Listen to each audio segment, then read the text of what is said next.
नमस्कार, मैं हूं सौरभ।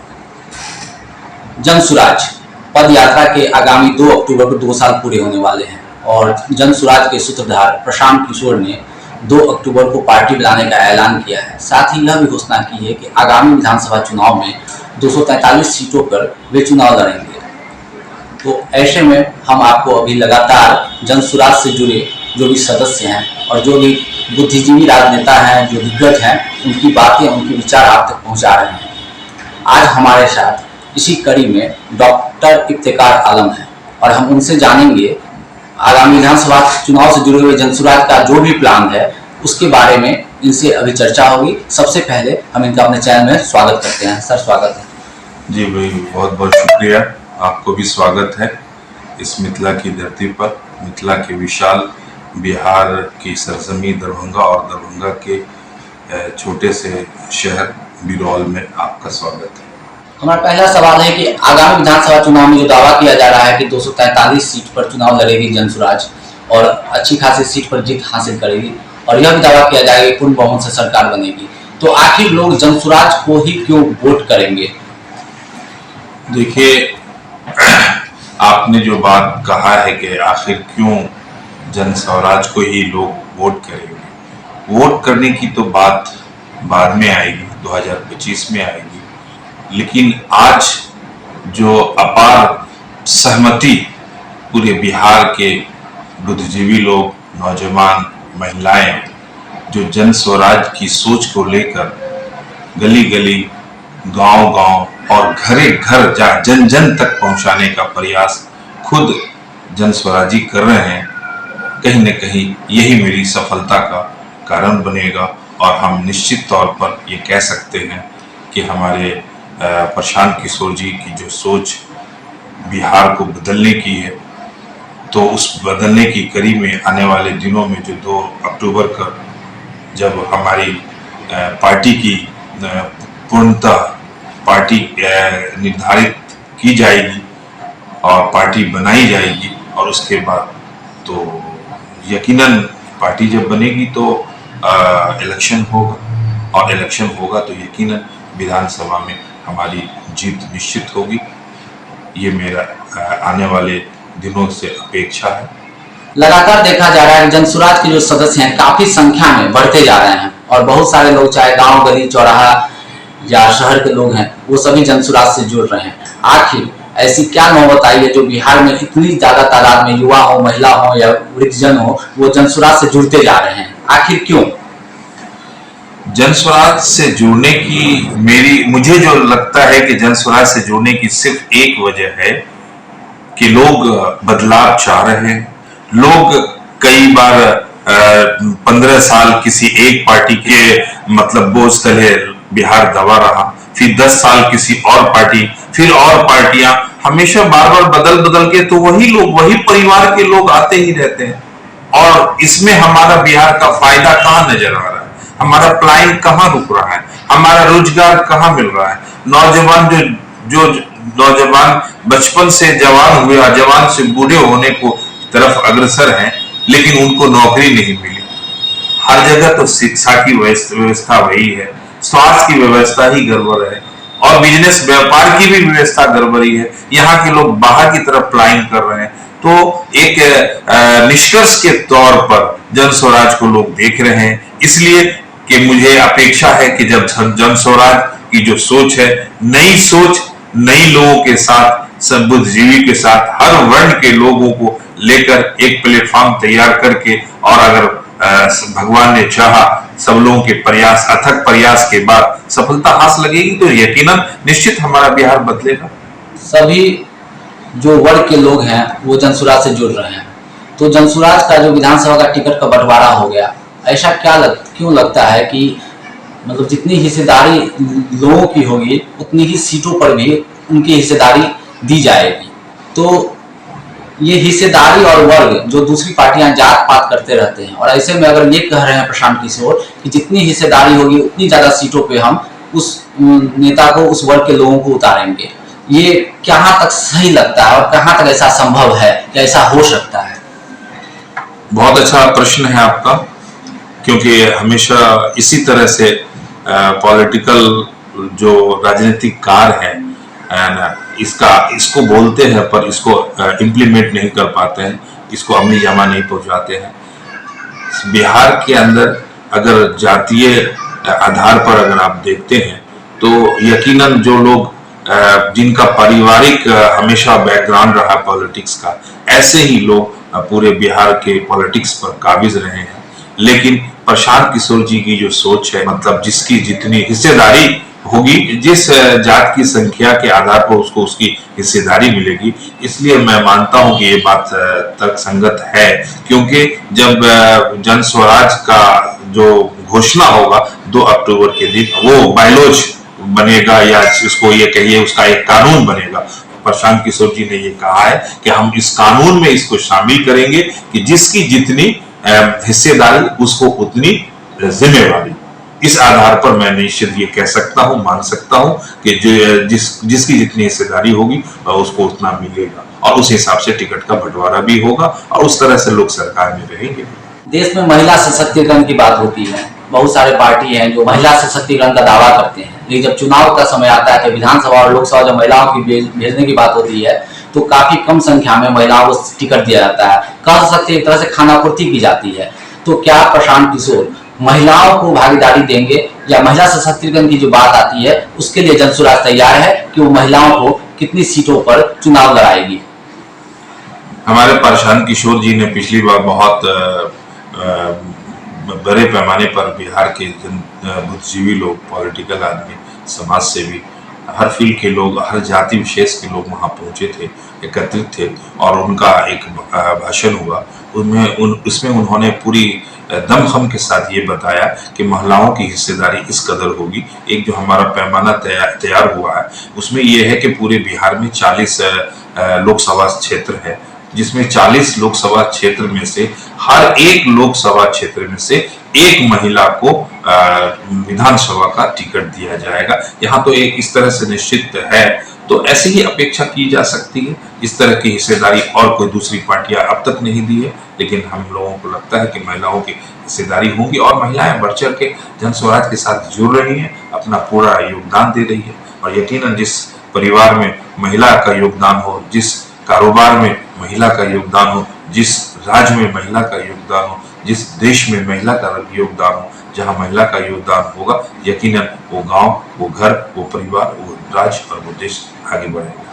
जनसुराज के सूत्रधार प्रशांत किशोर ने 243 सीटों पर आगामी विधानसभा चुनाव में टिकट देने का निर्णय लिया है और ऐसी घोषणा भी की है कि वो 243 सीटों पर चुनाव लड़ेंगे। ऐसे में अगर जनसुराज का पूर्ण बहुमत से सरकार बनती है तो आने वाले 10 सालों में क्या लगता है कि बिहार देश के अग्रणी राज्यों में शामिल होगा? यकीनन बिहार देश के अग्रणी राज्यों में साबित होगा। ये अपेक्षा यहाँ की आवाम को भी है, यहाँ की जनता को भी है और यहाँ के हर नागरिक की यही सोच है। और इसीलिए परिवर्तन के लिए एक नया विकल्प जनसुराज को की तरफ लोग देख रहे हैं। और मुझे लगता है जिस तरह से इनकी जो सिस्टम है, हर पहलू पर ये गौर करते हैं, हर तरह से, क्योंकि अपेक्षा है, क्योंकि इन्होंने अब तक 10 पार्टियों को देश में स्थापित किया और इनका जो अनुभव 10 पार्टियों को राज्य में और देश में स्थापित करने का जो अनुभव है, उस कहीं न कहीं उस अनुभव का फायदा बिहार को आने वाले दिनों में जनस्वराज के माध्यम से मिलेगा। हाल ही में लोकसभा चुनाव हुए थे और ऐसा देखा गया है कि करीब हर लोकसभा चुनाव में जो भी लोकसभा सीट थे वहां से नोटा बटन दबाने की संख्या कुछ ज्यादा ही थी। ठीक है, आखिर लोग नोटा का बटन क्यों दबा रहे थे और क्या लगता है कि विधानसभा चुनाव में वो जो नोटा है वो एक विकल्प के रूप में जनसुराज ही बन जाएगा और नोटा को नहीं दबा के लोग जनसुराज को वोट देंगे? इसलिए रहे थे कि लोगों में अब इस तरह का ये हो गया है कि भाई आदत सी पड़ गई है, एक ही कैंडिडेट, बार बार वही कैंडिडेट हम नहीं भी चाह रहे हैं पर फिर भी पार्टियां सारे मिलकर के उसी कैंडिडेट को तय कर देती है। तो जहां ये आक्रोश तो हम पार्टी से हम जाकर के लड़ नहीं सकते, पार्टी पदाधिकारी से लड़ नहीं सकते, कैंडिडेट से लड़ नहीं सकते, कम से कम अपने मत के अधिकार को जिन लोगों ने समझा है, जिन लोगों को ये अपेक्षा नहीं थी कि हमारी विधानसभा का या हमारे लोकसभा का ये कैंडिडेट हो, इस तरह का कैंडिडेट हो, तो उन्होंने अपना विरोध दर्ज किया है नोटा दबा करके। देखिए, ये कहना तो आने वाले समय में पता चलेगा कि कहावत है ना कि गिरते हैं सहसवार ही मैदान जंग में, और वो तिफल क्या गिरे जो घुटनों के बल चले। मुझे इस बात का गम नहीं, इस बात का डर नहीं कि हम जब जो घोड़े की सवारी करता है वो गिरता है, लेकिन इस बात से गम नहीं। लेकिन वो कहते हैं होनहार वीरवार के होठ चिकने चिकने पात। आप देख रहे हैं जिस तरह से जन स्वराज के प्रति लोगों का प्यार सैलाब बनकर दिख रहा है। यकीनन आने वाले दिनों में इसको आप साबित भी करेंगे, और हमारे जितने भी जन स्वराजी हैं वो सब मिलकर एक बिहार को नई दशा और दिशा देने का कार्य करेंगे। ऐसा प्रायः देखा जाता है कि जब नेता को टिकट नहीं मिलती है तो वो दल बदलते हैं, और बहुत सारे ऐसे करप्ट लीडर भी हैं जो किसी एक पार्टी का मैं नाम नहीं लूंगा, लेकिन मीडिया हो या पब्लिक हो सभी जानती है कि जब उस पार्टी में वही करप्ट नेता शामिल हो जाता है तो उसके सारे पाप धुल जाते हैं। तो ऐसे में अगर जब किसी को टिकट नहीं मिलता है अपनी पार्टी से, तो वो लोग जनसुराज का रुख करेंगे अंतिम क्षणों में। तो क्या जनसुराज वैसे करप्ट लोगों को अपनी पार्टी में स्वागत करेगी, या ये सही लोग और सही सोच की जो बात है उसको आगे बढ़ाएगी? बहुत बेहतर सवाल है आपका। सही लोग और सही सोच, तो सही लोगों का चयन करने का जो माध्यम है हमारे प्रशांत किशोर जी का, आप समझ सकते हैं कि उन्होंने पूरे देश को पूरे जो है कि सही प्लेटफॉर्म पर पार्टियों को लाने का काम किया है। तो उनका एक्सपीरियंस कहा जाएगा, कहीं न कहीं उसके एक्सपीरियंस से, उनके तजुर्बे से जब सही लोगों का चयन करेंगे। अगर दूसरी पार्टियों में अगर उनको विधानसभा का टिकट नहीं मिलेगा, अब तक वो हमारी पार्टी की तरफ रुख करेंगे, तो क्या लगता है ऐसे लोगों को प्रशांत जी या प्रशांत जी की कोई भी टीम उनको पसंद करेगी? ये कभी नहीं हो सकता, ये संभव ही नहीं है कि ऐसे लोगों को टिकट दिया जाए। और यहाँ सही लोग सही सोच का चयन है, और तो चयन का माध्यम भी जो है कि आवाम करेगी, पब्लिक करेगी, और उसके बाद ऑल इन वन हमारे जो है प्रशांत किशोर जी है। बहुत बड़े पैमाने पर उनका सिलेक्शन होगा, हर तरह से कई बैठकें तय करेगी कि हम किस विधानसभा का कौन सा कैंडिडेट होगा, जहां पर जीतने को पूर्ण दावेदारी पेश की जाएगी, जीतने की पूरी प्रबल दावेदार जो कैंडिडेट होंगे, और उनकी मेहनत समाज में होगी, उस विधानसभा उस क्षेत्र में होगी। ऐसे लोगों को यहाँ तो साफ है कि नए लोग नई सोच, सही लोग सही सोच, तो ऐसे लोगों को मौका दिया जाएगा। तो पुराने लोग अगर कहीं से आ जाएंगे तो क्या मुमकिन ही नहीं है कि ऐसे लोगों को हमारे प्रशांत जी या उनकी टीम या हम लोग उसको पसंद करेंगे। आखिर बिहार में जो अभी सरकार है वो लोग विकास का दावा करती है, तो जो जनसुराज है उनकी सरकार बनती है पूर्ण बहुमत से। तो ऐसी क्या कमियां देखी जा रही है बिहार में जो जनसुराज के सरकार बनने के बाद वो कमियां जो है कम होने लगेंगी और विकास की रफ्तार और आगे बढ़ेगी? ऐसे कौन कौन से मुद्दे हैं जिन मुद्दों पर जनसुराज आगामी विधानसभा में चुनाव लड़ने वाली है? इसमें आपका क्या विचार है, सो हमें बताइए। देखिए, आपने कहा कि हमारी सोच, तो जहां तक हमारी सोच ये है कि बिहार में सबसे बड़ी जो समस्या है वो पलायन की है, और बिहार के पढ़े लिखे नौजवान और बिहार के मजदूर सब दूसरे स्टेट जाते हैं, दूसरे राज्य में जाते हैं, विदेशों में जाते हैं। जिनके पास गुण है, जिनके पास स्किल है, गुण वाले भी और स्किल वाले भी, सब बाहर जाके अपना योगदान दे रहे हैं, क्योंकि यहाँ पर न कारखाना है, न बिजनेस है, न बिजनेस के नाम पर, तो और न ही यहाँ के आम किसान को, यहाँ की जो 13 करोड़ आबादी में ज्यादातर लोगों को, किसान को भी 1 बीघा से ज्यादा खेती नहीं है, क्योंकि अगर वो खेती पर भी निर्भर करेंगे तो 1 बीघा में वो कितनी खेती कर पाएंगे और कितने अपने परिवार का पालन पोषण करेंगे? वो तो किसान की भी मजबूरी है कि दूसरे स्टेट में जाकर के अपना खेती करते हैं।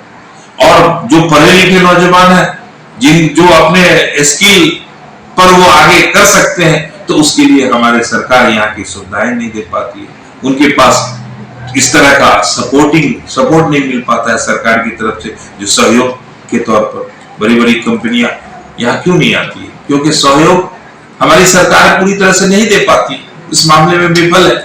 हमारे यहाँ जो है कि शुगर के कारखाने, आप देखिए कि 1960 के अंदर यहाँ पूरे हिंदुस्तान का 40% शुगर हमारा बिहार देता था, लेकिन आज वो 40% से 2% पे आ गया। तो क्या यहाँ के 200 से अधिक जो है कारखाने बंद हो गए? तो इस पर कौन ध्यान देगा? हम जिस सरकार को चुनते हैं वो सरकार समाज के हित में यहाँ पर कारखाना और बिजनेस स्थापित करेगा। जब यहाँ कारखाना और स्थापित होगा तो यहाँ के लोग पलायन बाहर की तरफ नहीं करेंगे। तो जन स्वराज जो एक सोच है, उसमें मेरे समझ से ये पहली जवाबदेही होगी जन स्वराज की टीम को, और जन स्वराज से जुड़े हुए सरकार जब बनती है, सरकार में जब इनकी भागीदारी होती है, तो मेरे समझ से ये पहला मुद्दा होगा कि यहाँ पर नौजवानों को रोजगार दिया जाए, यहाँ बिजनेस स्थापित किया जाए, कारोबार बिहार के अंदर लाया जाए, समझ गए।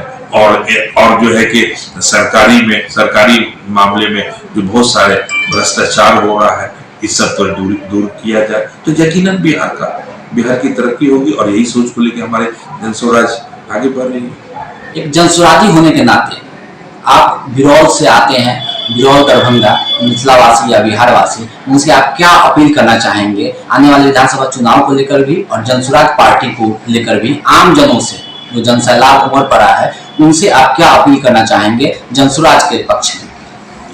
हम पूरे बिहार की आवाम को, जनता को, खासतौर से मिथिला क्षेत्र में दरभंगा जिला के गौरा बराम विधानसभा क्षेत्र से हम आते हैं। मेरा नाम डॉक्टर मोहम्मद इफ्तिखार आलम है। यहाँ पर हम इसी मिट्टी में, इसी हवाओं में सांस लिया है। हम यहाँ के लोगों को तो पूरी तरह नहीं जानते, पर इतना जरूर कहना चाहते हैं, अपने अंतरात्मा से ये बताना चाहते हैं कि हम अपने आने वाली नस्लों के लिए सोचें। हम लोग का दायित्व है कि हम आने वाली पीढ़ियों के लिए एक बेहतर समाज की स्थापना होने में अपना योगदान दें। हम कहीं ना कहीं ये बात हमें समझना चाहिए कि जात पात से उठकर हम लोगों को ये गौर करना चाहिए, क्योंकि विधानसभा का जो इलेक्शन होता है ये 5 साल पे होता है। ये एक ऐसा त्योहार है जो 5 साल में आता है। हम एक ईद मनाते हैं, दुर्गा पूजा मनाते हैं, होली मनाते हैं, मुहर्रम मनाते हैं, ये साल पे प्रत्येक साल आता है। मेरी जिंदगी रहेगी तो इस साल नहीं तो अगले साल इस त्योहार को मना लेंगे, इस साल की कमी को अगले साल पूरा कर लेंगे। लेकिन ये जो पर्व है जो 5 साल पे आता है, जिसमें हमारे समाज का भविष्य होता है, त्योहार मेरी खुशी के लिए होता है। कोई भी पर्व में अंतर आत्मा को संतुष्टि देता है, भगवान के प्रति एक श्रद्धा उत्पन्न होती है और उसमें एक अंतर आत्मा को शांति मिलती है।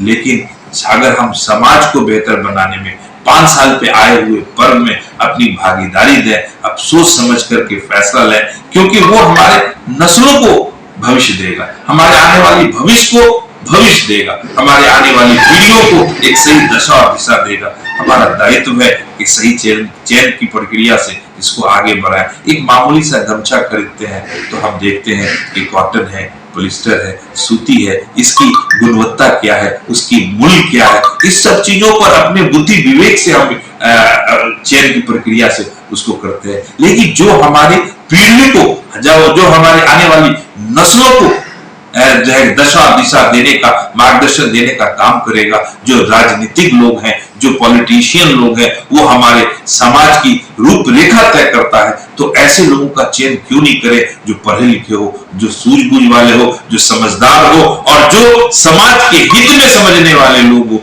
उनका समर्थन करना चाहिए। मेरी गुजारिश है आप तमाम लोगों से, नौजवान से, खासतौर से नौजवान से, महिलाओं से, बड़े बुजुर्गों से कि आप मुझे आशीर्वाद भी दें और उन लोगों को भी प्रेरित करें कि भाई तुम्हें ये चयन करना चाहिए, तुम्हें ये सोचना चाहिए कि आने वाला भविष्य किस तरह के राजनेता के हाथ में जाना चाहिए, कैसे लोगों के साथ में जाना चाहिए, और इससे जुड़ करके आने वाली इतिहास, जब इतिहास लिखा जाएगा, जब इतिहास स्वर्णाक्षरों में अंकित किया जाएगा, तो कहीं न कहीं मैं भी गौरवान्वित हूंगा कि आने वाले समय में जब बिहार को एक सही दशा और दिशा देने की बात चल रही थी, तो उसमें मैंने भी अपना योगदान दिया, और मैं आपसे भी कहता हूं कि आप भी अपने बच्चों के भविष्य के लिए इस योगदान में हिस्सा लीजिए और आगे बढ़ चढ़ के आइए, एक नई बिहार को एक नई दिशा और दशा देने में अपना योगदान दीजिए।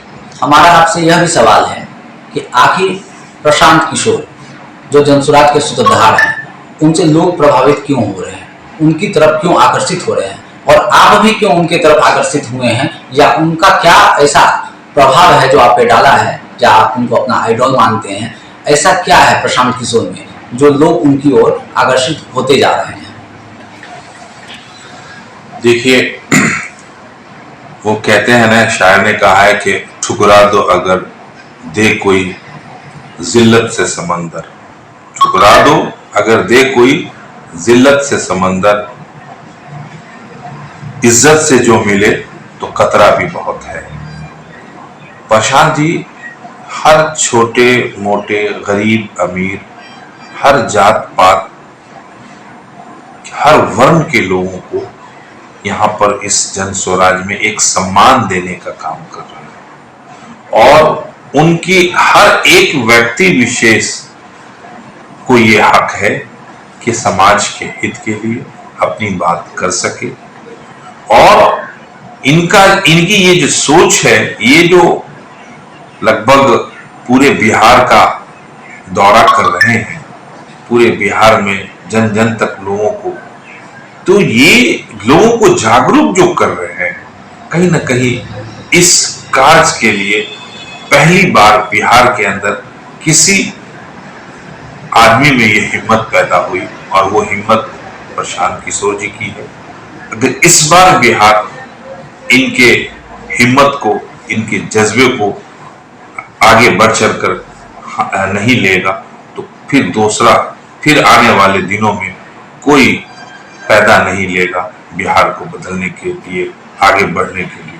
वो खुद आगे बढ़ रहे हैं, और ये बिहार को वरना जितनी सुविधाएं और जितनी इनके पास क्षमता है, कहीं ना कहीं अपनी जिंदगी ऐसे ही गुजार सकते हैं। इन्होंने अपना योगदान यूनाइटेड नेशन में 10 साल दिया, इन्होंने अपना योगदान अफ्रीका में 5 साल दिया, और उसके बाद हिंदुस्तान के अंदर इन्होंने 10 पार्टियों को लगभग ऊंचाई तक ले जाने का काम किया। तो कहीं ना कहीं ये पूरे इनकी जो क्षमता है वो तो जग जाहिर नहीं है, पर हमें समझना चाहिए, हम लोग को समझना चाहिए कि प्रशांत किशोर जी क्या है। हमको पहले प्रशांत जी के बारे में उनके बायोग्राफी को समझनी चाहिए, उनके कार्य को समझना चाहिए, और अगर समझ में आता है कि ये आदमी हमारे आने वाले दिनों का बिहार के लिए एक गांधी है, तो हमें जरूर इनके साथ कदम से कदम मिला के आगे बढ़ना चाहिए और इनका साथ देना चाहिए। खासकर प्रशांत किशोर आखिर क्यों लोगों को आकर्षित कर रहे हैं, आखिर उनका प्रभाव क्यों चल रहा है, जो इतनी ज्यादा जन सैलाब जो है जनसुराज के लिए उमड़ पड़ा है? और बात तो किरदार की है, वरना कद में तो साया भी बहुत बड़ा होता है। जहां तक प्रशांत जी के किरदार की बात है, कुछ लोग जानते हैं और कुछ लोग अनजाने हैं। हम तमाम लोगों को ये कहना चाहते हैं कि उनके कद को, उनके किरदार को जानने से पहले हमें जानना चाहिए कि हमने अपने गांव के लिए, मोहल्ले के लिए, समाज के लिए क्या किया, और अगर हमने अपना योगदान नहीं दिया है तो आने वाले वक्त में प्रशांत जी की जन स्वराज एक नई सोच लेकर के जो आए हैं, ये एक कद, ये एक किरदार बिहार को बदलने के लिए है। उनकी मेहनत, उनकी जो कोशिश पूरे बिहार में जो चल रही है, उनके साथ हम तमाम लोगों को जुड़ना चाहिए और आने वाले दिनों में बिहार को बेहतर बनाने के लिए अपना योगदान देना चाहिए। अभी आप देख रहे थे दरभंगा के गौड़ा बराम विधानसभा से आने वाले डॉक्टर मोहम्मद इफ्तिकार आलम, और उनके विचारों को आपने सुना। आगे हम ऐसे ही और जो जनसुराज के दिग्गज हैं, जो नेता हैं, उनके जो विचार हैं वो हम आप तक पहुंचाते रहेंगे। तब तक के लिए आप हमारे चैनल से जुड़े रहें। धन्यवाद।